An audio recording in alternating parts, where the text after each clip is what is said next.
தமிழ் முரசின் ஆயக்கலை அரிய கலைஞர் வலையொலி தொடரின் 14வது பாகத்துக்கு உங்களை வரவேற்பதில் மிக்க மகிழ்ச்சி அடைகிறேன். நான் கலைச்செல்வி வைத்தியநாதன். இந்த உலகமே ஒரு நாடக மேடை, அதில் நாம் அனைவரும் நடிகர்கள் என்பார் ஷேக்ஸ்பியர். ஆனால் அந்த நாடக மேடையையே தன் உலகமாக கொண்டு வாழும் அரிய கலைஞர்களில் ஒருவரை இன்று இந்த நிகழ்ச்சியில் நாம் சந்திக்கவிருக்கிறோம். பாரம்பரிய தெருக்கூத்துக்கலையின் வேர்களை மறக்காமல் அதே நேரத்தில் நவீன நாடக மேடையிலும் தமது முத்திரையை ஆழமாக பதித்து வருகிறார் இவர். இந்திய மேடை நாடகத்துறையின் ஆக உயரிய விருதான உஸ்தாத் பிஸ்மில்லா கான் யுவ புரஸ்கார் விருதை வென்றவர். நாடகக்கலையில் தொடர்ந்து முத்திரை பதித்து வரும் அதே வேளையில் பிறருக்கும் அதை கற்றுக் கொடுக்கும் ஆசானாகவும் விளங்குகிறார்.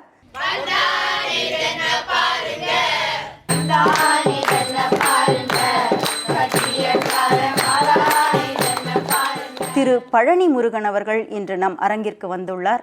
தெருக்கூத்து கலை பற்றியும் அதனுடனான அவருடைய புனிதமான தொடர்பு குறித்தும் அவரிடமே நேரில் கேட்டு தெரிந்து கொள்வோம். வணக்கம் திரு பழனி முருகன். வணக்கம்.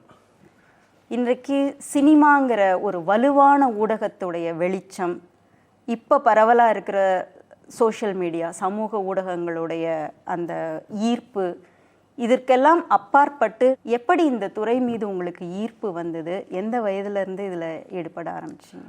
புருசை துரைசாமி கண்ணப்ப தம்பிரான் பரம்பரை தெருக்கூத்து மன்றம் இருக்குது. அது எங்களோட குடும்ப கலை வடிவம் தான் தெருக்கூத்து. என்னோடய அம்மா வழியில் 5 தலைமுறைகளாக வந்து தெருக்கூத்து நிகழ்த்திக்கிட்டு வராங்க புருசைங்கிற கிராமத்தில். அதனால் வந்து அந்த ஆர்வங்கிறது வந்து சின்ன வயசுலேருந்து அதை பார்க்குற, அதோட பழகின, அவங்களோட வாழ்ந்த அனுபவங்கள்லாம் இருந்தது. ஆனால் நடிகன் ஆகிறங்கிற அனுபவம் வந்து நடிகன் ஆகணுங்கிற எண்ணம் வந்து எந்த சூழ்நிலையும் வரதில்லை. ஏன்னா தெருக்கூத்தை வந்து வாழ்வாதார பிரச்சனையினால குடும்ப சூழல் வந்து என்ன சொல்கிறாங்க, நீங்கள் அதெல்லாம் பண்ண வேண்டாம், நீங்கள் வேறு எதனா வேலையை பாருங்கள் அப்படின்னு தான் எல்லா கிராமிய கலைஞர்களும் தன்னோட குழந்தைகளுக்கு சொல்கிற முதல் வாக்கியம் வந்து, நான் பட்ட கஷ்டம் நீ படக்கூடாது, அதனால் நீ வேறு எதனா வேலையை பாரு அப்படின்னு தான் எல்லாருமே சொல்லுவாங்க. என்னோடய தாத்தாவும் நான் வந்து வரும்போது அப்படி தான் சொன்னார், என்னோடய மாமாவும் அதான் சொன்னார். ஆனால் எனக்கு ஏதோ ஒரு சூழலில் வந்து என்னோடய தாய் மாமா காசி தான் வந்து என்னை வந்து கூத்துப்பற்றையில் கொண்டு போய் எனக்கு வந்து நாடக உலகத்தை அறிமுகப்படுத்தினார், நவீன நாடக உலகத்தை. அந்த நவீன நாடக உலகத்தில் கூத்துப்பற்றையில் வந்து ஒரு 12 வருஷம் பயணிச்சுட்டு இருந்தேன்.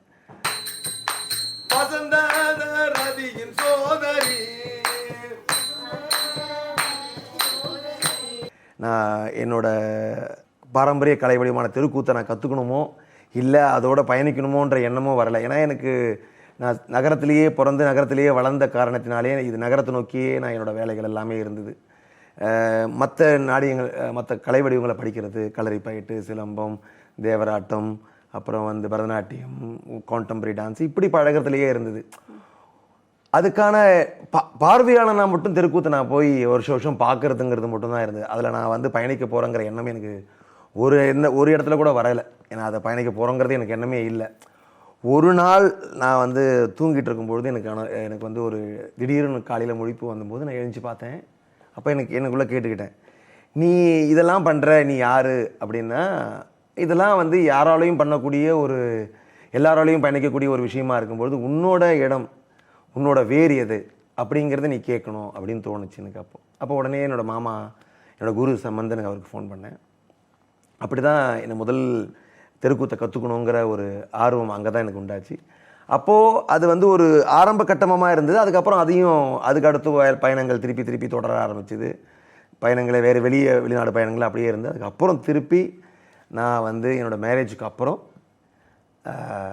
ஒரு முழு நேர ஒரு தெருக்கூத்து கலைஞனாக ஆகணும் அப்படிங்கிற ஒரு எண்ணத்துக்கு வந்து அதுக்கப்புறம் இப்போ பயணிச்சுட்டு இருக்கேன். அப்போ கிட்டத்தட்ட என்ன வயது இருக்கும்? நான் வந்து ஒரு முழு நேர தெருக்கூத்து கலைஞனாக ஆகணும்னு நினைக்கிறது வந்து நான் வந்து 40 வயசில், இப்போ எனக்கு 50 வயசு.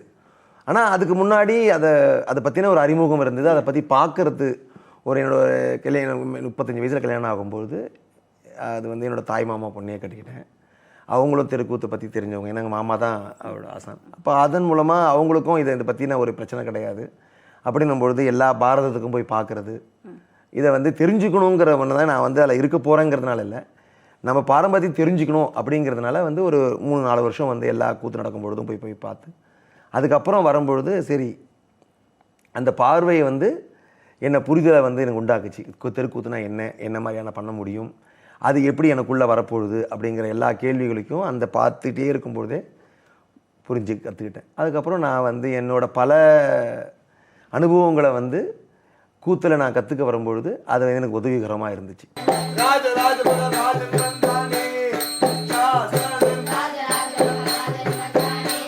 இதுவே ஒரு நார்மலான ஒரு ஆள் வந்து 40 வயசில் தெருக்கூத்து கற்றுக்க வராங்கன்னா ரொம்ப சிரமம்.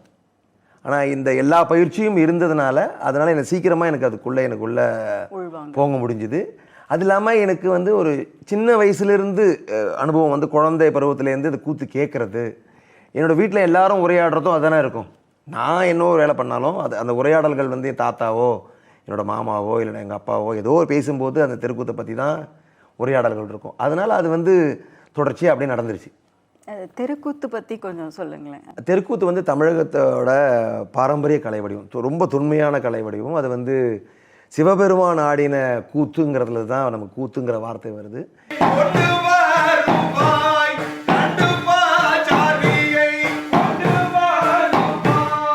இப்போ வந்து தெருக்கூத்து வந்து தமிழகத்தில் வந்து வட மாவட்டங்களில் தான் அதிகமான தெருக்கூத்து நடத்துகிறாங்க. தென் மாவட்டங்களில் தெருக்கூத்துங்கிற ஒரு அம்சம் இல்லை. வட மாவட்டங்கள் தான் அது சார்ந்து இருக்குது. வட மாவட்டங்களில் வந்து தொழில்முறை கலைஞர்களாகவும் தொழில் அல்லாத கலைஞர்களாகவும் இருக்காங்க. ஒரு கிராமத்தில் வந்து ஒரு சடங்கு அப்படிங்கிற வருஷத்தில் ஒரு நாள் நடத்துறது, இல்லை 2 நாள் நடத்துறது, மக்கள் எல்லாம் கூடி பண்ணுறது அப்படிங்கிற சம்பிரதாயமும் இருக்குது. இப்போ தொழில்முறை கலைஞர்களாகவே வந்து வட மாவட்டங்களில் இருக்காங்க. இப்போ வட மாவட்டம்னா திருவண்ணாமலை, காஞ்சிபுரம், செங்கல்பட்டு, கிருஷ்ணகிரி, வேலூர், கடலூர், இந்த பக்கம் திருவள்ளூர், இப்படி சேலம், இந்த பகுதியில் எல்லாமே தெருக்கூத்து இருக்குது. குறிப்பாக தெருக்கூத்துன்னு இதுக்கு ஏன் பேர் வந்தது?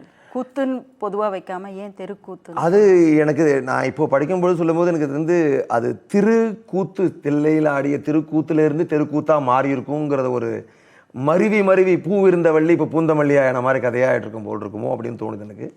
ஆனால் அது வந்து ஒரு நம்ம சுதந்திரத்துக்கு அப்புறம் நமக்கான ஒவ்வொரு கலை வடிவத்துக்கும் இந்திய கலாச்சாரத்துறை வந்து ஒவ்வொருத்துக்கும் ஒரு டெஃபினேஷன் வந்து ஒரு பேரோடு கொடுக்கும் பொழுது இது தெருக்கூத்துங்கிற பேர் வந்து அதுக்கு அங்கீகரிச்சாங்கன்னு ஒரு இலக்கிய நாடகம் மன்ற புத்தகத்தில் இருக்குது. ஏன்னா அது வீதிகளில் நடத்தப்படுறதுன்னு இல்லை, ஆனால் ஒரு திறந்த வெளியில் ஒரு கோவில் சார்ந்து இல்லை ஒரு தெருவோட முனையில் இல்லை ஒரு கிராமத்தோட மைய பகுதியில் நடத்துகிற ஒரு கலை வடிவம் தான் இது. நாடகம்னாலே இந்த பாடி லாங்குவேஜ், உடல் மொழி தான் ரொம்ப முக்கியத்துவம் பெறும்.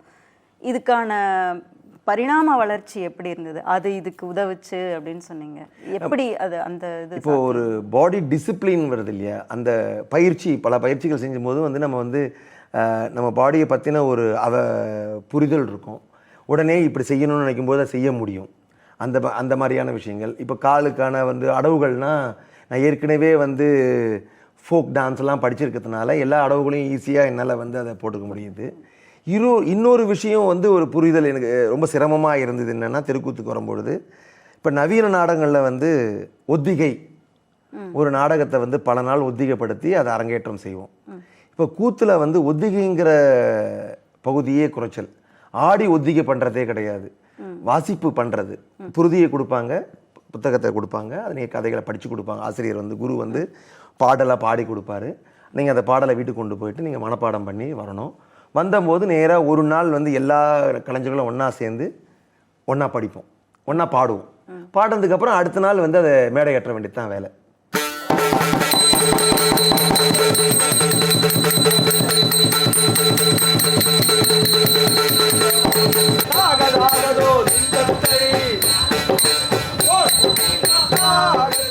இது வந்து ஒரு நவீன நாடக பயிற்சியிலே இருந்து வந்தவனுக்கு வந்து அது புதுசாக இருந்தது. இப்படி நவீன நாடகத்தில் நாங்கள் பண்ணது கிடையாது. எல்லா நாடகத்துக்கும் பல நாள் பயிற்சி எடுத்து இங்கே நிற்கணும், அங்கே நிற்கணும், இப்படி பேசணும், இப்படி பார்க்கணுங்கிற எல்லாமே அதில் இருக்குது. ஆனால் இது வந்து எப்படின்னா ஒரு நடிகை வந்து ஒரு ஸ்ட்ரக்சருக்குள்ளே போகிறது, ஒரு வடிவத்துக்குள்ளே போய் சேர்றது. இப்போ வந்து நவீன நாடகத்தில் ஒவ்வொரு நாடகத்துக்கும் ஒவ்வொரு விதமான வடிவங்களை சேர்க்கிறது. ஆனால் இது வந்து இது இருக்கிற ஒரு வடிவத்துக்குள்ளே நம்மளை புகுத்திக்கிறது. அப்போது அந்த உடை அலங்காரம் அது ஒரு வடிவம் இருக்குது. அந்த வடிவத்துக்குள்ளே என்ன சேர்த்துக்கிறது, ஒரு மேடையோட அளவு இவ்வளோ தான் இருக்குது, நான் இங்கே தான் நிற்கணுங்கிறது, ஒரு பாட்டுக்கு இந்த இடத்துக்கு வந்து நிற்கணும், இந்த இடத்துக்கு போய் சுற்றி வரணும் அப்படிங்கிறதும் வடிவம் இருக்குது. அதை நான் முறையாக கற்றுக்கும் போது அது அப்படியே நடந்துடும், அது ஆட்டம் அதுவாக நடந்துடும். இப்போ நம்ம வந்து அதை புரிஞ்சிக்கணும். அது வந்து ரொம்ப சிரமமாக இருந்தது முதல்ல ஒரு நவீன நாடக கலைஞனா. இல்லை இப்போ எனக்கு தெரிந்த வரைக்கும் இப்போ தெருக்கூத்துங்கும் பொழுது மற்ற நாடகங்களுக்கு நடிக்கிற மாதிரி இல்லாமல் உண்மையிலே இதுக்கு தான் இன்னும் கொஞ்சம் கூடுதல் பயிற்சியோ தேவைப்படுமோங்கிற மாதிரி இருக்கு. ஏன்னா அந்த அந்த உடை அலங்காரம் அதோட அவங்க வரும்பொழுதே அறிமுகமாகும் பொழுதே இப்படி ஒரு குதிச்சு இது பண்ணுறது, இது இதுக்கான பயிற்சிகள் எப்படி இப்போ நீங்கள் மற்ற நாடகங்களையும் கற்றுக்கிட்டீங்க, மற்ற வடிவங்களையும் புதுசாக இப்போ இதுக்கு வர ஒருத்தருக்கு அது எப்படி அந்த பயிற்சிகள் எங்கே கிடைக்கும்? நாங்கள் பயிற்சி கொடுக்கறது தான். இப்போ நாங்கள் பயிற்றுவிக்கிறோம் எல்லா மாணவர்களுக்கும். வரும்பொழுது எப்படி நிற்கணும், எப்படி பாடணுங்கிற முதல் கொண்டு தொடக்கத்துலேருந்து அவங்களுக்கு அதை பயிற்சி வைக்கிறோம். ஆனால் ஒரு தெருக்கூத்து கலைஞனா நீங்கள்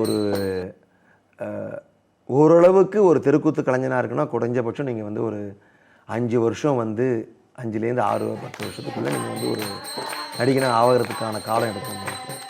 எல்லா கதாபாத்திரத்தும் ஒரு முக்கியமான கதாபாத்திரம் பண்ணுறதுக்கான காலம் குறைஞ்சது ஒரு 5 வருஷத்துக்கு மேலே எடுக்கும்.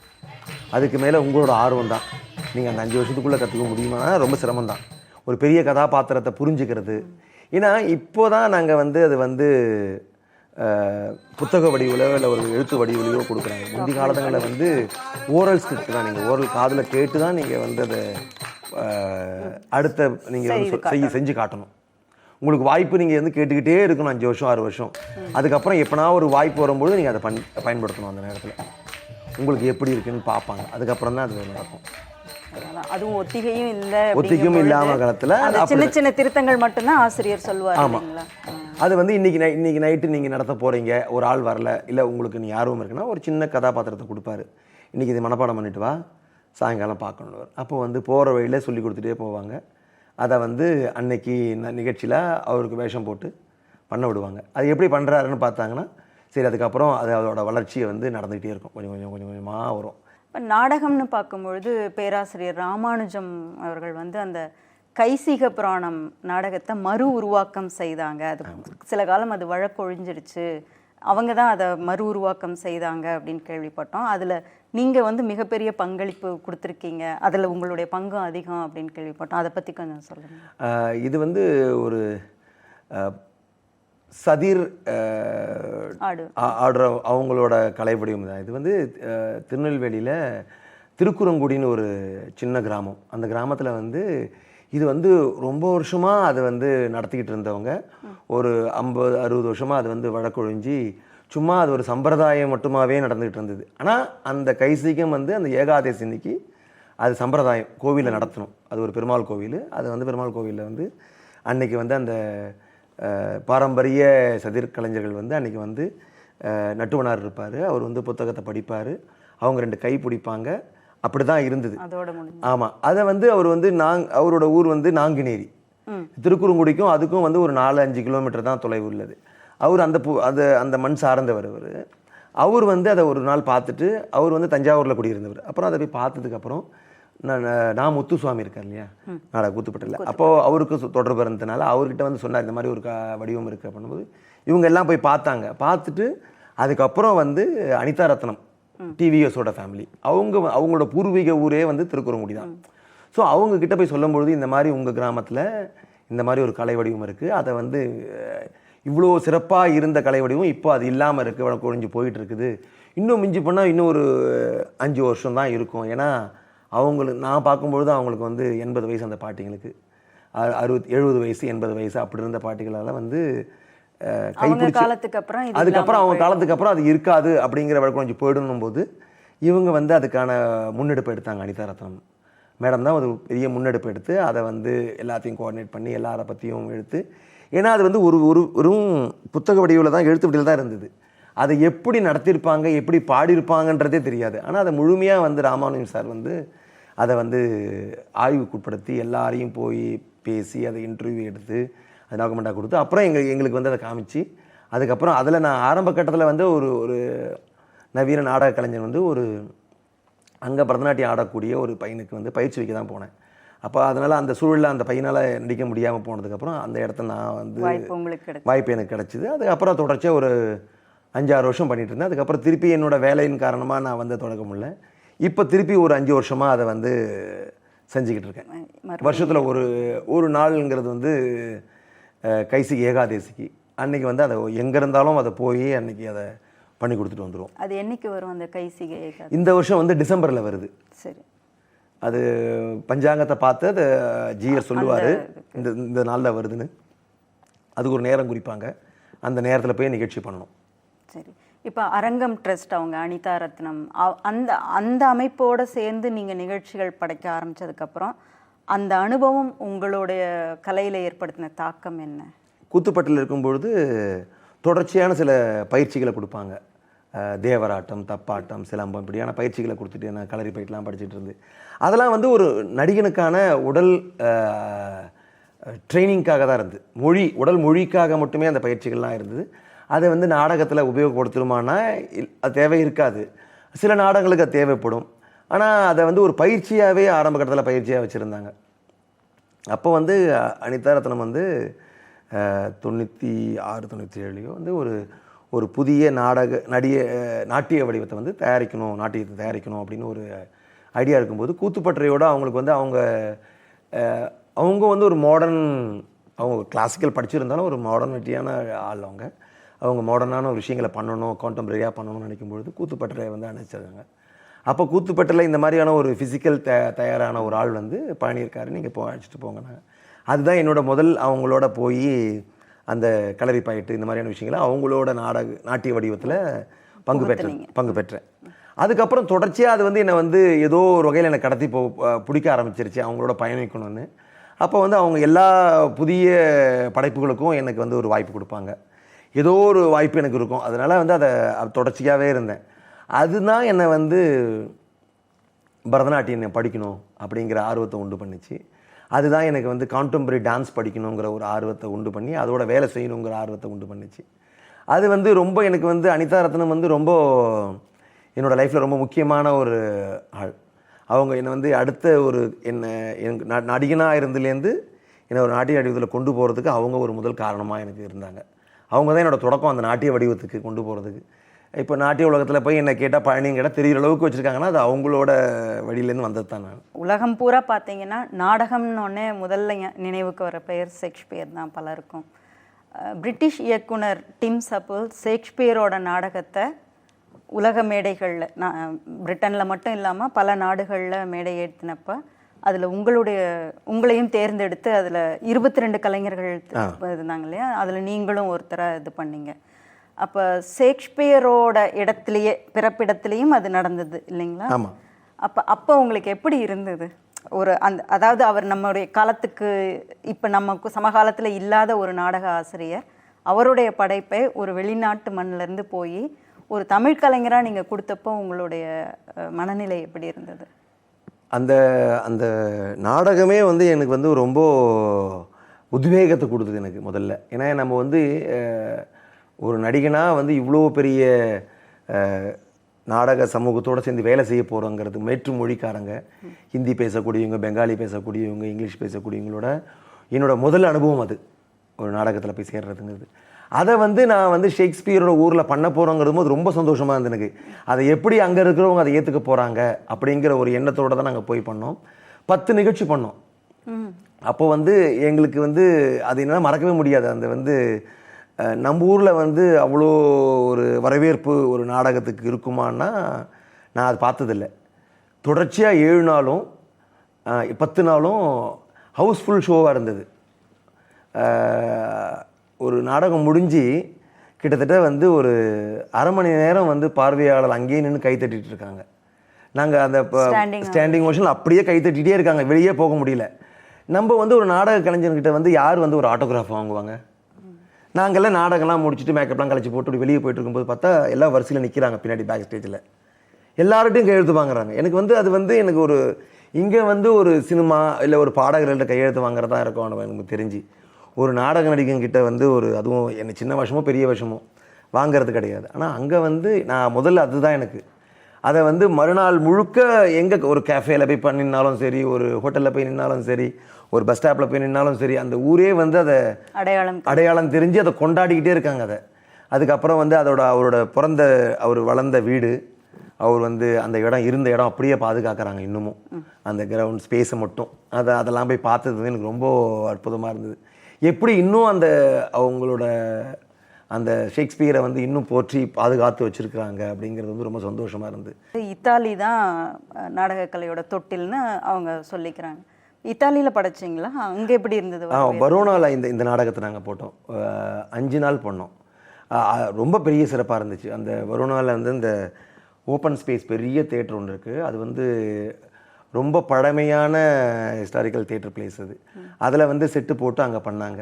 அது வந்து மறக்கவே முடியாது. ரொம்ப அற்புதமான இடம் அது. அது எவ்வளோ இருக்கும், ஒரு நாளைக்கு வந்து 600-700 பேர் பார்ப்பாங்க. சப்டைட்டில் வச்சு அவங்கள வந்து அதை வந்து மொழி வந்து, ஏன்னா ஆங்கிலம் வந்து நம்ம ஊரில் இருக்கிறது பார்க்க ரொம்ப 6000-7000 மைல் தாண்டி கூட நம்ம ஆங்கிலம் பேசிகிட்டு இருக்கோம். அதான் அங்கேருந்து ஒரு 200-500 மைலுக்கு தாண்டினாலே அது கிடையாது. அவங்களுக்கு எல்லாருக்குமே வந்து அந்த மொழி சப்டைட்டில் தான் பேசி அந்த மொழியில் போட்டாங்க. அது ரொம்ப வந்து அங்கே வரவேற்பு இருந்தது. ஏன்னா அதுவும் ஒரு ஷேக்ஸ்பியர் போய் அங்கே பண்ணின இடம் தான் அந்த வரோனால, அந்த சிட்டிலையும் அந்த இடத்துலையும் அன்னைக்கு நடத்தின இடத்துல தான் நாங்கள் போய் அதை பண்ணோம். இப்போ மொழின்னு பேசணுன்னு எனக்கு நினைவு வந்தது. இந்த 22 கலைஞர்களுமே வெவ்வேறு மொழி பேசுகிறவங்க. இந்தியா, மற்ற மாநிலங்கள், இலங்கை, பாகிஸ்தான் அந்த மாதிரி கலைஞர்கள்லாம் கூட இருந்தாங்க. இப்போ அவங்கவுங்க மொழியில் படைச்சாங்க இல்லையா? ஆமாம். அப்படி இருக்கும் பொழுது ஒரு கலைஞருக்கு இன்னொருத்தருடைய மொழி தெரியாது. அந்த டைமிங் ரொம்ப முக்கியம் இல்லைங்களா நாடகம் படைக்கும் பொழுது? எப்படி அதை சரியாக புரிஞ்சுக்கிட்டு எல்லாரும் பண்ணாங்க? 10 வாரம் வந்து ரிஹர்சல் பண்ணோம். ஆரம்பிக்கும் போதே எல்லாருக்கும் வந்து ஸ்கிரிப்டை வந்து டிரான்ஸ்லேட் பண்ணிட்டாங்க. முழு ஸ்கிரிப்டையும் டிரான்ஸ்லேட் பண்ணிவிட்டு கையில் கொடுத்துட்டாங்க. அதை நீங்கள் படிக்கிறது, அது டெய்லியும் வந்து அதை பற்றி பேசுகிறது, நாங்கள் என்ன பேசுகிறோம், நீங்கள் என்ன பேசுகிறீங்க, எந்த இடத்துல ப்ராசஸ் எல்லாமே வந்து அது பயிற்சி மூலமாக புரிஞ்சிக்க ஆரம்பிச்சிடும். கதை ஓட்டம் புரிஞ்சதுக்கப்புறம் பயிற்சியிலே புரிய ஆரம்பிச்சிருச்சு அது. ஏன்னா ஒவ்வொருத்தரும் ஒவ்வொரு மொழியில், இப்போ நீங்கள் 4 பேர் பேசுகிற இடத்துல 4 மொழிகள் இருக்கும். ஆனால் ஒரு மொழி வந்து ஆங்கிலத்தில் இருக்கும். ஒருத்தர் வந்து ஆங்கிலத்தில் பேசுவார், நான் தமிழில் அதுக்கான பதிலை சொல்லுவேன். நீங்கள் உங்களோட மொழியில் நீங்கள் கேள்வி கேட்பீங்க, ஆங்கிலத்தில் பதிலாக இருக்கும். அப்படி மாறி மாறி இருக்கும்பொழுது ஒரு நூலை பிடிச்சிக்கிட்டே போகிறதுக்கு அது ஆங்கிலம் வந்து ஒரு தொடர்ச்சியான மொழியாக இருக்கும். அங்கே 4 பேர் பேசும்போது ஒரு ஆள் ஆங்கிலம் பேசலாம், 2 பேர் பேசினாங்கன்னா அப்போ கதை ஓட்டம் புரிஞ்சிடும். இப்போ ஷேக்ஸ்பியரோட நம்ம மகாபாரதம் எந்த மொழியில் போட்டாலும் எப்படி புரியுதோ அதே மாதிரி ஷேக்ஸ்பியரோடது எந்த மொழியில் போட்டாலும் மக்களுக்கு புரிஞ்சிக்க படிச்சிருக்காங்க இல்லையா எல்லாருமே. அதனால் பிரெஞ்சு நாடக ஆளுமை ஆரியான் முஷ்கின் அவங்களோடையும் நீங்கள் பல மாத காலம் இணைந்து வேலை செஞ்சுருக்கீங்க. அதை பற்றி சொல்லுங்கள். அவங்க 2015 வந்து இந்தியாவுக்கு வந்திருந்தாங்க. வந்துட்டு ஆனால் அவங்கள பற்றின எனக்கு வந்து என்னோட ஃப்ரெண்டு பிரதர் சொல்லலாம், பிரவீன், அவர் வந்து தான் எனக்கு வந்து அரியான் முஷ்கினை பற்றி 95 வந்து அரியான் முஷ்கினை பற்றி பேசியிருந்தார். இப்படி ஒரு பர்சனாலிட்டி இருக்காங்க அவர். ஏன்னா அவர் அங்கே போய் வேலை பார்த்தாரு. அதன் மூலமாக அவங்கள வந்து எனக்கு 95 எனக்கு வந்து அறிமுகம்னா கேள்விப்பட்டிருக்கோம். அதை பற்றி அவங்க ஒரு தியேட்டர் பர்சனாலிட்டி, அவங்க பெரிய இயக்குனர் அப்படிங்கிறது எல்லாமே தெரியும். ஆனால் அவங்க சந்திக்கக்கூடிய வாய்ப்பை வந்து நமக்கு கிடைக்கல. ஏன்னா அவங்க வரும்பொழுது அவங்க இந்தியாவுக்கு வந்ததே ரொம்ப வருஷத்துக்கு முன்னாடி. அதுக்கப்புறம் 2015 வந்து அவங்க வந்து ஒரு நாடகத்தை நிகழ்த்தணும், அது வந்து இந்தியாவோட கதையை எடுத்து நடத்தணும் அப்படிங்கிற ஒரு எண்ணத்தோடு அவங்க வந்து இந்தியாவுக்கு வந்திருந்தாங்க. அப்போ அவங்கள வந்து நான் போய் ஒரு சந்திக்கிறதுக்கு வாய்ப்பை வந்து குமரவளவன் தான் வந்து இந்தியன் ஆஸ்ட்ரம் தியேட்டரில் இருக்கார். அவர் தான் வந்து இந்த மாதிரி வராங்க, நீங்கள் வந்து பாருங்கள் அப்படின்னாரு. ஸோ ஒரு அறிமுகத்துக்காக போயிருந்தோம். அவங்களோட ஒரு டிஸ்கஷன் ஒரு நாள் முழுக்க அவங்களோட பேசிகிட்டு இருந்தோம். அப்போ எனக்கு தெரியாது நான் அவங்களோட வேலை செய்ய போகிறேன், அவங்க வந்து கூத்தை வந்து பார்க்க போகிறாங்க, கூத்தோட வேலை செய்ய போகிறாங்களான்னு தெரியாது. ஆனால் அப்படி ஒரு பெரிய ஆளுமையை போய் நம்ம சந்திக்கிறது, அவங்களோட பேசுகிறதுங்கிறதே வந்து ஒரு மகிழ்ச்சியான ஒரு தருணம் இல்லையா? ஏன்னா அதை வந்து நமக்கு அடுத்து கிடைக்குமாலாம் தெரியாது. அவங்க இந்தியாவுக்கு வந்திருக்காங்க, அதுவே வந்து ஒரு 4-5 நாள் இருக்க போகிறாங்க, அது நம்ம கூட ஒரு நாள் முழுக்க நம்ம ஸ்பெண்ட் பண்ண போகிறாங்கன்றதே ரொம்ப சந்தோஷமாக இருந்தது. அப்போ நான் போய் அவங்களோட போய் சந்தித்து அவங்களோட பேசிகிட்டு இருந்தோம். அவங்க ரொம்ப சிம்பிளாக தேட்டரை பற்றின விஷயங்கள்லாம் சொன்னாங்க. எதுவுமே நீ வந்து கற்பனையில் ஆகாசத்துலேருந்துலாம் எடுக்க தேவையில்லை, உன் வாழ்வியிலேருந்து எடுக்கிறதான் கதையும், உன் வாழ்விலேருந்து எடுக்கிறதான் நடிப்பும். நீ எங்கேயோ தேடி எங்கேயோ போய் அலைஞ்சிட்டுலாம் தேவையில்லை, நீ சாதாரணமாக இருந்து அன்றைய நேரத்தில் நீ வாழணும், அவ்வளோதான். அந்த மூமெண்ட்டில் வாழறதுங்கிறதான் நடிப்பு அப்படிங்கிறத வந்து அவங்க ரொம்ப ரொம்ப எளிமையாக சொல்லி கொடுத்தாங்க நமக்கு. ஒரு நாள் சும்மா ஒரு பயிற்சியில் பேசிகிட்டு இருக்கும்போது. அதுக்கப்புறம் வந்து ஒரு 2015 வந்து தொடக்கத்தில் வந்து அவங்க வந்து தன்னோட புதிய நாடகத்துக்கு இந்தியாவில் வந்து ஒத்திகை பார்த்து இந்தியாவில் இருக்கிற ஒரு கலை வடிவத்தை உபயோகப்படுத்த போகிறேன்னு அவங்க வந்து எப்போ ஒரு தரம் கூத்தை பார்த்துருக்காங்க. அந்த இதுலேருந்து அந்த கூத்தை பண்ணணும் அப்படின்னு சொல்லி வந்து தமிழகத்தில் இருக்கிற கலை வடிவங்களை கூத்தை வந்து நிறைய பேர் ஆசனங்களை பார்த்தாங்க. அதுக்கப்புறம் வந்து என்னோடய குரு வந்து கண்ணப்ப சம்பந்தனை பார்த்து இந்த குழுவோட வேலை செய்யணும் அப்படின்னு சொல்லும்பொழுது ஒரு மாதம் வந்து பாண்டிச்சேரியில் வந்து அவங்க இருந்தாங்க. ஒரு ஆரம்பக்கட்ட அந்த நாடகத்தோட ரூம் இன் இண்டியான்னு பேர் வச்சுருந்தாங்க. அந்த நாடகத்துக்கான ஆரம்பக்கட்ட பணியை வந்து பாண்டிச்சேரியில் இந்தியன் ஹாஸ்டலில் தான் தொடங்கினாங்க. அப்போ வந்து அவங்கள இருக்கிற கலைஞர்களுக்கு வந்து பயிற்சி கொடுக்கறது, தெருக்கூத்தை பற்றிய பயிற்சி கொடுக்கறது ஒரு மாதங்கிறது வந்து அவங்களுக்கு வந்து அது போதுமானதாக இருக்கும்னு நினச்சாங்க முதல்ல. ஆனால் அது போக போக போக பார்த்தா அதோட அதிகமான நாட்கள் பிடிக்குன்றது தெரிஞ்சிருச்சு. அப்போ வந்து இதோட புரிஞ்சு வச்சு நாங்கள் எல்லாரையும் எங்கள் ஒரு 3 பேரையும் மட்டும் அழைச்சிக்கிட்டு ஃப்ரான்ஸில் போய் அந்த நாடகத்துக்கு வந்து தெருக்கூத்தை ஃப்ரெஞ்சுக்காரங்களுக்கு தமிழில் தெருக்கூத்தை பண்ணுறது அப்படிங்கிறது அந்த அம்மா வந்து ரொம்ப தெளிவாக இருந்தாங்க. எந்த காலில் கூட அந்த நாடகம் தெருக்கூத்து வந்து அந்த மொழியிலே தான் இருக்கணுங்கிறத அவங்க வந்து ரொம்ப தெளிவாக இருந்தாங்க. அதுக்காக வந்து அவங்க வந்து 6 மாதம் ஆனாலும் பரவாயில்லை, 1 வருஷம் ஆனாலும் பரவாயில்ல, அவங்க தமிழில் தான் பாடணும், தமிழில் தான் நடிக்கணும், தமிழில் தான் பேசணுங்கிறத வந்து ரொம்ப தெளிவாக இருந்து அதுக்கான பயிற்சியை வந்து டெய்லியும் 2 hours அந்த மொழிக்கான பயிற்சி, அதுக்கப்புறம் உடலுக்கான பயிற்சியை வந்து தனித்தனியாக பண்ணி அவங்களுக்கு கற்றுக் கொடுத்து அதுக்கப்புறம் அந்த நிகழ்த்தணும். அந்த வருஷத்தோட கடைசியில் 2016 கடைசியில் வந்து நிகழ்வாக கொண்டு போகணும். ஒரு வகையில் நீங்கள் கலையை மட்டும் இல்லாமல் தமிழையும் கற்றுக் கொடுத்துருக்கீங்க. ஆமாம், நம்ம அந்த நாடகத்துக்கான தமிழை அதை வந்து நாடகத்தில் என்ன வசனங்கள் பேசப்படுதோ குறைச்சலான வசனங்களை தமிழை சொல்லிக் கொடுத்து பாடுற முறைகளை சொல்லிக் கொடுத்து அது வந்து அவங்க வந்து அதை புரிஞ்சு அதை நடித்தாங்க. அதுக்கப்புறம் அவங்களோட நாடகத்திலேயே வந்து அதே நாடகத்தில் என்னை வந்து ஒரு சின்ன கதாபாத்திரம் கொடுத்து அவங்களோட 4 வருஷ பயணத்தில் என்னையும் இணைச்சிக்கிட்டாங்க. அப்படியே அவங்களோடையே ஒரு 4 வருஷம் பயணிச்சுட்டு இருந்தேன். தெருக்கூத்துங்கிற கலையில் பெண்களுடைய நிலை என்ன? இன்றைய காலகட்டத்தில் பெண்களோட நிலை வந்து கூத்தில் நடிக்கிறதுக்கு வர ஆர்வத்தோடு வந்து நடிக்க முடியுது.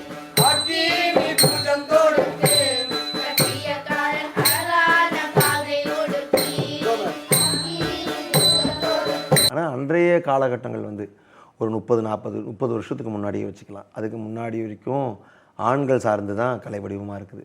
பெண் கதாபாத்திரத்துக்கு ஆண்கள் தான் வந்து பெண் கதாபாத்திரம் போடுவாங்க. நீங்கள் வந்து எல்லாரும் கேள்வியை வந்து தெருக்கூத்தில் மட்டும்தான் கேட்குறாங்க, ஏன் பெண்கள் இல்லைன்னு. நம்மளோட பாரம்பரிய கலை வடிவங்களை கதகளி போனாலும் குடியாட்டம் போனாலும் சரி, யக்ஷகானா போனாலும் சரி, ஏன் கபூக்கி நோ தியேட்டர் போனாலும் ஆண்கள் தான் பெண் கதாபாத்திரத்தை ஒரு கட்டத்தில் எல்லாமே நடத்திட்டு இருக்காங்க. ஏன்னு நம்ம தமிழகத்தில் சொல்லும்பொழுது ஏன்னா அது கோவில் சார்ந்து சடங்கு சார்ந்து சம்பிரதாயங்கள் சார்ந்து இருக்கிறதுனால கோவிலுக்குள்ளே பெண்களுக்கு மாதவிடாய் வரும்பொழுது அனுமதி இல்லை அப்படிங்கிறதுலாம் இருந்தாலும் ஒரு என்னோட பார்வையில் வந்து ஆணுக்கான குரல் வளமும் பெண்ணுக்கான குரல் வளமும் வித்தியாசம் இருக்கும் பொழுது சுதி பேதங்கள் டிஃப்ரெண்ட்டாக இருக்கும். சுதி வந்து மேலேயும் கீழேயும் இருக்கும் பெண்ணுக்கு. அது ரெண்டுத்தையும் அந்த இன்ஸ்ட்ருமெண்டல் வந்து மேனேஜ் பண்ண முடியாது. அப்போ ஆணுக்கானதாகவே தனியாகவே இருக்கணும். 4:30லேயே பாடுறதுங்கிறது வந்து எல்லாருக்குமான ஒரு சுதி. அது ஆணுக்கு எல்லாருக்குமே ரொம்ப பெரிய லவுட் வாய்ஸில் பாடுறது, சத்தமாக பேசுகிறது, சத்தமாக அடிக்கிறதுனால அப்படி இருக்குது. இன்றைக்கு வந்து அதை வந்து பெண்கள் வந்து சாத்தியப்படுத்தி நடத்திக்கிட்டு இருக்காங்க பெண்களை. இன்னைக்கு இருக்கிற மிகப்பெரிய சவால் இந்த கலை வந்து ஒரு தொடர் பயிற்சி, ஒரு பொறுமை தேவைப்படக்கூடிய கலை. ஆனால் இன்றைய காலகட்டத்தில் குறிப்பாக இளையர்கள்னு பார்த்தீங்கன்னா ரீல்ஸ் இதெல்லாம் வந்ததுக்கப்புறம் ஒரு 30 வினாடிக்குள்ளார தன்னை வெளிப்படுத்திக்கணும், அது போதும் அப்படின்னு இருக்காங்க. ஆனால் இப்படிப்பட்ட ஒரு கலையை கற்றுக்கும் போது இதனால் அவங்களுக்கு என்ன நன்மை கிடைக்கும்னு நினைக்கிறீங்க? இல்லை, எனக்கு வந்து இது வந்து இப்போ நான் ரீசெண்டாக கலைஞரோட ஸ்பீச் கேட்டேன். காற்றில் பேப்பரும் பறக்கும் காகமும் பறக்கும். காற்றினதுக்கப்புறம் தான் காகம் எது பேப்பர் எதுன்னு தெரியும் சொல்ல மாதிரி. அது மாதிரி நீங்கள் வந்து ஆரம்பத்திலேயே நீங்கள் வந்து பெரிய எக்ஸ்போசரை தேடி போக முடியாது. நீங்கள் வந்து சிறகடிச்சு பறக்கணும்னா நிறைய பயிற்சிகளை எடுத்துக்கணும். அதுக்கான பொறுமை உங்களுக்கு இருந்தால் தான் நீங்கள் வந்து அந்த எந்த வேலையுமே வந்து உங்களுக்கு வந்து அது சாத்தியப்படுத்தும். இப்போ நீங்கள் வந்து இப்போ ரீல்ஸில் வந்து உங்களை வந்து 30 நிமிடம் உங்களை பற்றி சொல்லிடுவீங்க. ஆனால் நீங்கள் ரீலில் போகும்போது நீங்களும் அதுவும் சம்மந்தம் இல்லாமல் இருப்பீங்களே. அப்போ நீங்கள் வந்து அங்கே இடத்துல போகும்பொழுது நீங்கள் வந்து உங்களோட முழு ஆளுமையும் இருக்காது. அவங்க எதிர்பார்த்த விஷயங்கள் வந்து நீங்கள் ஒரு இடத்துல கிடச்சிருக்கோம், ஆனால் முழுமையாக அவங்கக்கிட்ட அது இருக்காது. ஆனால் நீங்கள் வந்து அதுக்கு தன்னை வந்து முழுமையான ஒரு பயிற்சிக்கு உட்படுத்தணும். நீங்கள் முழுமையாகவே அதுக்கு காலங்களை செலவுப்படுத்தணும். எதுவுமே வந்து ஒரு நாள் 2 நாளில் வரக்கூடிய ஒரு எதுவுமே கிடையாது. அரிசி நடவு நட்டாலும் 90 நாள் வெயிட் பண்ணி ஆகணும். ஒரு வெஜிடபிள் பண்ணாலும் இன்றைக்கே நாளைக்கு இன்றைக்கி நட்டு நாளைக்கு இருக்கிற ஒரு எந்த இதுவுமே கிடையாது. அப்போ மட்டும் மனிதன் மட்டும் ஏன் நினைக்கிறான் நான் இன்றைக்கி கற்றுக்கணும்னு நாளைக்கு ஸ்டார் ஆகிடணும்னு நினைக்கிறேன். அதுலேயும் பார்த்தீங்கன்னா நட்டதும் ரோஜா உடனே பூக்கணும்னு நினைக்கிறாங்க. அது எப்படி அது நடக்காது. அதுக்கு நீங்கள் அதுக்கான காலத்தை கொடுக்கணும். இத்தனை ஆண்டு கலை பயண அனுபவத்தில் நாம் சரியான பாதையில் தான் போயிட்டுருக்கோம் அப்படின்னு உங்களுக்கு நீங்களே ஒரு அங்கீகாரம் கொடுத்துக்கிற மாதிரியான தருணங்கள், ஏதாவது சிறப்பான தருணங்கள் பதிவானது? இப்போது எனக்கு இந்த ஒரு 4-5 வருஷமாக இந்த தெருக்கூத்தை பயிற்சிக்கு என்னோடய குருவோடு சேர்ந்து நான் போகிறேன். அப்போ அந்த மாணவர்களுக்கு சொல்லிக் கொடுக்குறது இல்லையா, அது ஒரு நிகழ்ச்சி முடிஞ்ச உடனே அது ஒரு பெரிய நிறைவு வருது. சரி, நாம் இந்த கூத்தை எடுத்தது ஒரு சரியான பாதை தான், நான் எடுத்திருக்க பாதை எனக்கு என்னை சரிப்படுத்தியிருக்கு, நான் அதை சரியான பாதையில் தான் போகிறேன் அப்படிங்கிறத எனக்கு இப்போ ஒரு இத்தனை வருஷம் இல்லாத அந்த ஒரு முழுமை இப்போ தான் எனக்கு தொடங்க ஆரம்பிக்குது. சரி, நான் சரியான பாதையில் எடுத்திருக்கேன். ஏன்னா என்னோடய பாதை பார்த்திங்கன்னா நான் எப்பவும் ஒரு நிலையான இடத்துல ஒரே ஸ்டாட்டிக்கான ஸ்பேஸில் வேலை செஞ்சதில்லை.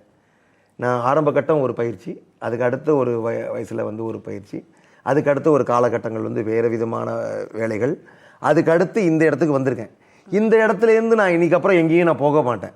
இது என்னோட பாரம்பரிய கலையில் வேறு ஒன்றுன்றது முடிவு எடுத்து வந்துட்டேன். இப்போ இதே தொடர்ச்சியாக போய்கிட்டு இருப்பேன். நான் சினிமாவில் எங்கனாலும் சரி, இல்லை நாடகங்கள் வீர நாடகங்கள் பண்ணாலும் சரி, இதுதான் என்னோட வாழ்க்கை இனிமேல். அதுதான் ரொம்ப சந்தோஷமான தருணம். ஏன்னா நம்ம நடிக்கிறோம், நம்ம பயிற்சி கொடுத்தவங்களை பார்க்கும் பொழுது அதை ஒரு முழு நிறைவு அடையுது இல்லையா, அது ரொம்ப சந்தோஷமாக இருக்குது. இப்போ தெருக்கூத்தில் எந்த மாதிரியான கதைகளை தேர்ந்தெடுக்கிறீங்க? புராண கதைகள் தான் மையக்கருத்து. ஏன்னா புராண கதைகள் தான் மக்கள் விரும்பி பார்ப்பாங்க. நான் நவீன கதைகளை கொண்டு போனாலும் அதுக்கான களங்கள் கிடைப்பதில்லை.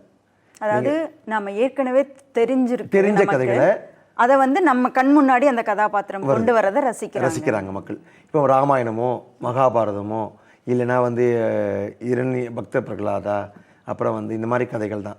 இப்போ கூத்தில் ஒரு 200 வருஷத்துக்கு முன்னாடிலாம் பார்த்தீங்கன்னா புராண கதைகள் சிவபுராணம், கந்த புராணம், சிறுதொண்டர், இந்த மாதிரியான கதைகள் கூத்து வடிவத்தில் இருந்தது.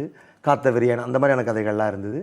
அதுக்கப்புறம் திரௌபதி அம்மன் திரௌபதிக்காக கோவில் உண்டாக்கப்பட்டு கோவில் வந்ததுக்கப்புறம் மகாபாரத கதைகளை பிரதானமாக ஆரம்பிச்சது. இப்போ அதுதான் வடக்காடு மாவட்டங்களை பொறுத்த வரைக்கும். தென் மாவட்டங்களில் பிரகலாத சரித்திரம் பண்ணுறாங்க ஒரு 2-3 கிராமத்தில். இப்போ தஞ்சாவூரில் ஆறு சுத்துப்பட்டு நார்த்தேவன் குடிகாடு இருக்குது. அதே மாதிரி கோயம்புத்தூரில் பகதூர்னு ஒரு ஊர் இருக்குது. அங்கே வேணி விலாசம், அந்த மாதிரி பக்த பிரகலாத கதை தான் பண்ணுறாங்க. ஃப்ரான்ஸில் நீங்கள் பண்ணப்போ அது எந்த கதையை பண்ண? மகாபாரதத்துலேருந்து தான் எடுத்தோம். மகாபாரதத்துலேருந்து திரௌபதியோட துயில் உரியறதுக்கு இல்லையா, அந்த பகுதியும் பொன்னுருவி கர்ணன் கடைசியாக விடைபெறாரு இல்லையா, அந்த பகுதியும் அவங்களுக்கு சொல்லி கொடுத்து பண்ணோம்.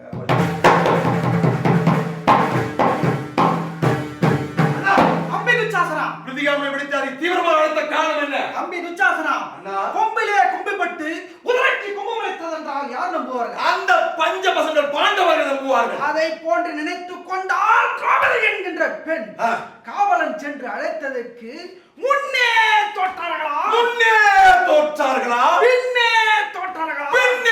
தோற்றார்களா என்று தொடுவழக்கு கூறினார். ஆகவே நீ சென்று அவளை இச்சபைக்கு கொண்டு வருவாய். தண்டு பாஜாலியை வருவாய், தண்டு பாஜாலியை கொண்டு வருவாய், தண்டு பாஜாலியை கொண்டு வருவாய், தண்டு பாஜாலியை கொண்டு வருவாய், தண்டு பாஜாலியை கொண்டு வருவாய், தண்டு பாஜாலியை.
மிக்க நன்றி திரு பழனிமுருகன். எங்களுக்காக, தமிழ் முரசு நேயர்களுக்காக உங்கள் குழுவினரோடு சேர்ந்து நீங்கள் அதை படைத்தும் காட்டினீங்க.